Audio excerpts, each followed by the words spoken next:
Why would you be paying last year's market rent if you can afford to get something cheap? In today's video, I'm going to quickly break down the numbers and then give my opinion and analysis, mainly why I think tenants who can afford to do this should reconsider their options.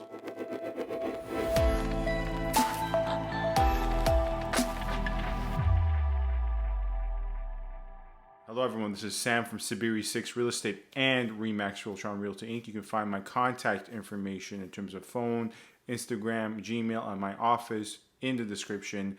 As well, if you enjoy this video, feel free to subscribe, comment, rate, and review. You are obviously not obliged to do so, but it would be much appreciated if you see it worth your while. Anyways, let's get to the content of today's video. So, quickly put, according to the numbers, and these are numbers from October. Now, this can be misleading because according to the report I'm going, it states it as a November rental report. Many people are not aware that it is a November rental report only in name.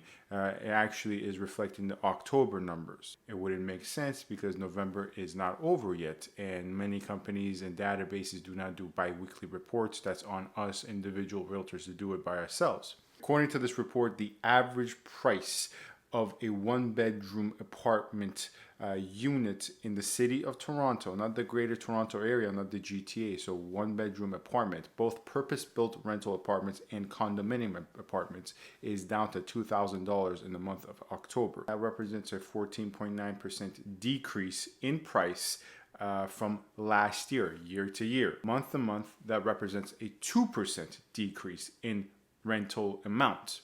Two bedrooms have declined less, wherein the average price in the month of October for two-bedroom apartment units, whether it be purpose-built rentals or condominiums, was $2,650 a month, which represents a 11% increase. This is to be expected. Size-wise, those sized units that typically house two bedrooms have fared a bit better, yet nonetheless, as you can see, still substantially down. As to the primary reasons, you can go watch all the videos I made on the Airbnb regulations, on the influx of long-term rentals from the short-term rental market, the negative cash flows, the assignments on the sale, the fact that condos as a commodity, whether it be purchase and sale or rentals, are struggling, and they both are interconnected. The rental condo market and the purchase and sale market are very much so connected, more so the detached and freehold markets are. I'm going to use this as a segue on something that I want to talk about for a long time, which is, given the obvious struggle in rental market and decline in rents, it is a tenant's market. Landlords, back when I started doing this and up to last year, had a lot of leverage. When I worked with tenants and landlords, I saw it firsthand.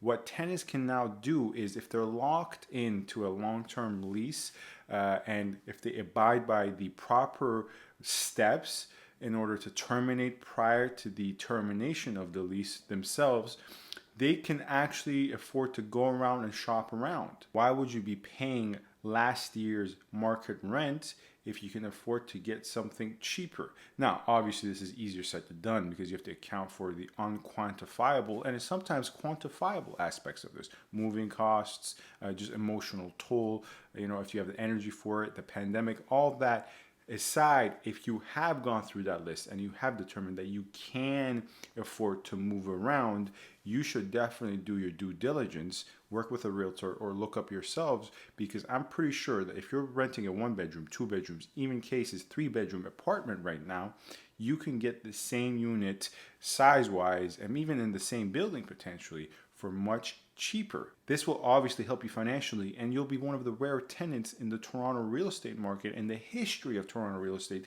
that was able to use your leverage, because I'm telling you, most often landlords have all the leverage. And it's not the case that the landlord leverage is almost disappearing, but it has greatly diminished and you do have more power.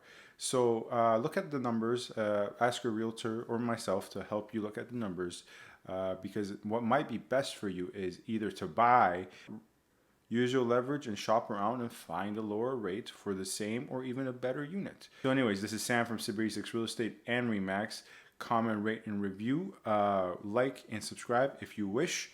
If not, don't do so. And you can find my contact information in the description box. Feel free to get in touch. Thank you very much.